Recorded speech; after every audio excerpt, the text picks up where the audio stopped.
because they are coming. This was one of her takeaways from speaking to U.S. President-elect Donald Trump at his residence over the weekend. Smith is the first premier to secure FaceTime with Trump at Mar-a-Lago since his tariff threat.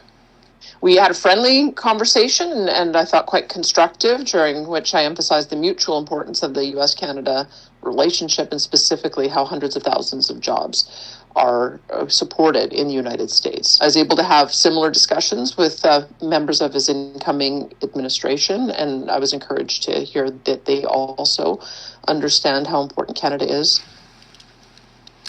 Premier Smith was there as a guest of Canadian businessman Kevin O'Leary, who recently expressed support for the idea of an economic union between Canada and the United States. With the countdown to Trump's inauguration exactly 1 week away, how serious are Trump's threats? Kevin O'Leary is the chairman of O'Leary Ventures, and he joins me now. Kevin O'Leary, welcome to Power and Politics. Good to see you, sir. Thank you very much. I wonder if you can give us some insight into Donald Trump's endgame here with his tariff threat. Do you think he wants tariffs for tariff's sake, or is this a threat to seek concessions in other areas? What's so important about understanding how Donald Trump works is to realize that there are two elements to his narrative. Number one, there's the noise, and then there's the signal. And you have to learn how to distinguish the noise from the signal, because he says bombastic things, outrageous things, and causes a tremendous amount of controversy. And all of this is policy by social media right now. He knows he enjoys that all around the world. However, when you focus on the signal, that is where the opportunity is. And I think where Canadians are getting lost in this narrative, because we're in a unique situation, we're leaderless, and so we have all of these barbs being thrown back and forth across the border. That's all noise. The opportunity is in the signal, and the signal is where we should be focused, because Danielle Smith nailed it when she said, in the tonality of her narrative with Trump was very constructive, because you think about the opportunity all of these leaders have had in the last 2 months, and what people don't realize is this is an opportunity to go off the record with Trump and form a personal relationship with his cabinet. She didn't squander that opportunity. Many others did. So now she's the only politician in Canada that has not only a personal relationship with Trump, but with many of the cabinet that she's going to have to deal with in NAFTA 3. But Mr. O'Leary, help me then with the noise. What is the signal here? Because, you've seen Lighthizer, his former trade ambassador, who said that they believe tariffs as a way of generating money and bringing manufacturing inside the U.S. borders is a viable policy in and of itself, but you well know how disruptive these tariffs would be to the North American economy should they be imposed. So is he really just trying to get concessions on the border, or is it something bigger? I mean, how do you view it? You talk to him certainly a lot more than I have. It's a negotiating tactic. All of this is. To what end, though? To what end? Like, what does he want? To what end? To create the signals an economic union that's the most powerful on earth. There is no question. Nobody's going to trade sovereignty. No one's going to sell Canada. No one wants to be sold. Nobody wants to give up their sovereignty, either do Americans. But the opportunity, for example, to create a common currency, which makes a lot of sense, I guarantee you now, 11 out of 10 Canadians would rather trade their Trudeau pesos for U.S. dollars tonight. Number one. And all of the commodities we sell globally are denominated in U.S. dollars anyways. That's number one. And, of course, we'd need a couple of seats on the Fed, and we'd have to interact with the Bank of Canada, with the Fed. But that's a giant economic union. Then there's the opportunity to eradicate all tariffs, not just North and South, but East and West. We have all kinds of stupid tariffs in Canada between provinces, notably the milk deal that Alberta pays for Quebec farmers to produce dairy products that they throw out. Vermont's pretty pissed off about that. And they'd like to see those go away, and they'd like to compete. So that's an opportunity. And then there's the creation of an EU-style uni-passport, which controls immigration. And would be very good for Canada, because if you're a Canadian citizen in good standing with a Canadian passport, or an American in the same situation, both countries has veto power. But if you get approved, you have the ability to move freely between both jurisdictions and pay one tax rate.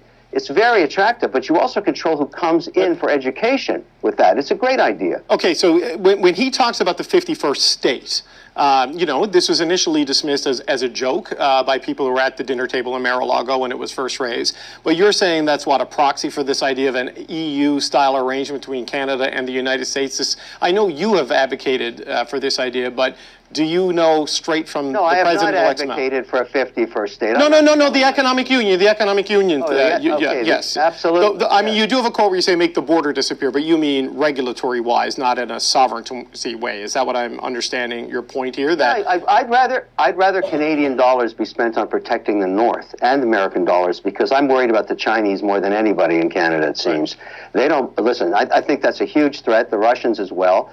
And I think that's what we get to do when we create an economic union. We want to protect it, the sovereignty of our energy, the sovereignty of our beliefs.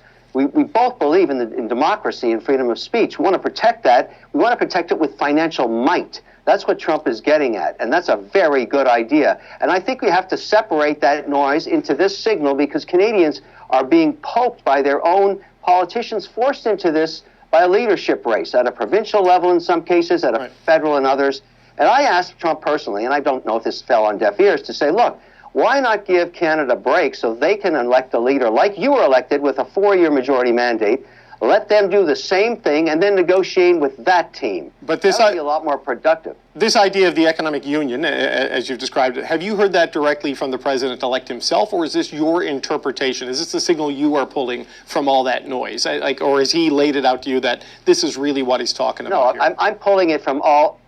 I'm pulling from all that signal. I know he wants that pipeline. How do you get that? You need Danielle Smith. You need Alberta.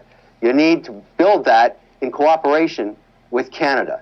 That gives total independence and security to the U.S. economy, and it brings in another $300 to $400 billion into Canada.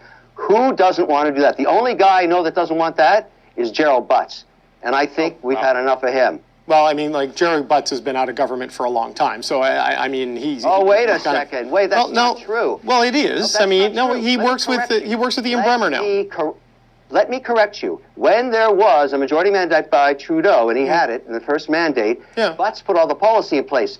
Sure. Danielle Smith had to litigate that policy in October 2023 to get me to bring back $70 billion into Canada. Okay. Gerald Butts is the antichrist of Canada. Oh, okay. Well, look, Mr. Butts is a private citizen now. He's not in public life. He does not control the government. He hasn't been since. So anyway, but I want to move on. Wait a second. Isn't he backing the Liberal leadership right now? Didn't I hear Carney is going to bring him in behind him? Well, that's an unholy union. Okay. All right. Well, look, I wonder if to pick up on something Danielle Smith said today, because you are a fan of the Alberta Premier. She came away from this meeting with President Trump. I'm not sure exactly how long it lasted, but she feels a tariff hit of some sort is inevitable next week. Is that your view of it from having spoken to the president-elect? I don't think anybody knows what's going to happen next week. If you were to say to me this is number one on Trump's agenda to tariff Canada, I would say that's not the case.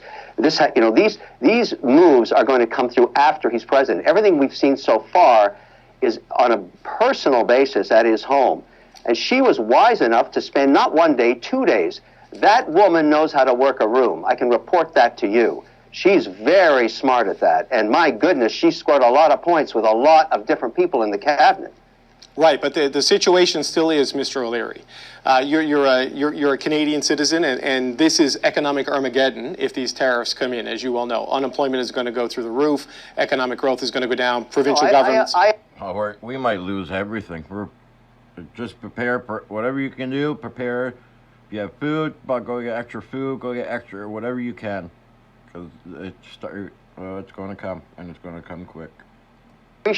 I appreciate you saying that, but neither of us know. We just don't know. You've got to wait. My point is, wouldn't you rather have your adversary's cell phone number on speed dial? I would. No, look, only one. Only one in Canada that was smart enough to go and meet him. Well, I mean, Prime Minister Trudeau and Dominic LeBlanc did go have dinner with him at Mar-a-Lago, right? The two biggest idiots in Canada went to go meet with Trump. Look what happened. Excuse me, let me just make I asked Trump to ignore those meetings because those people are going to get eradicated in the next election. And I hope he took my advice. Stop wasting your time with Trudeau and any of the cabinet. They're going to get eradicated. Yeah, fuck them. Who cares about these clowns? Let's move on to the next. Let's get Pierre Poilievre in charge. Call an election. Personally, that was on me. Understood, but it is the government we have at this point in time, with a week to go until the inauguration and possibly the implementation of tariffs. So you're saying it is unclear to you if he's going to do this. What I told Trump was it's the government that took a quarter of the Canadian population into poverty, and they're going soon. Okay. They will not be at a theater near you anytime soon. Okay, but for the next week, they're there, Mr. O'Leary, right? And this is the deadline for the tariffs, right? Because if you take Donald Trump by his statement that My point day is, one... You don't know that. You don't know that. I'm taking him at his word. What am I supposed to do? He hasn't said anything to the contrary that I'm not actually going to do it. He said I'm going to hit them. It's going to be day one, along with mass deportations. You have been there talking to him. Are you saying we shouldn't expect that? Because the Canadian economy and the political class is bracing for it. You are not able to separate the signal from the noise. You can't do it. You're just listening to the noise and you're reporting it and you're actually accelerating the hype around it. You are not distinguishing the signal. You don't get it. This is a large, difficult negotiation we're starting, and it goes towards an economic union. That's where we're going. Get over it. Okay, but if it is an economic union, why doesn't the president-elect say that rather than talk about tariffs, fentanyl, and migrants crossing the border?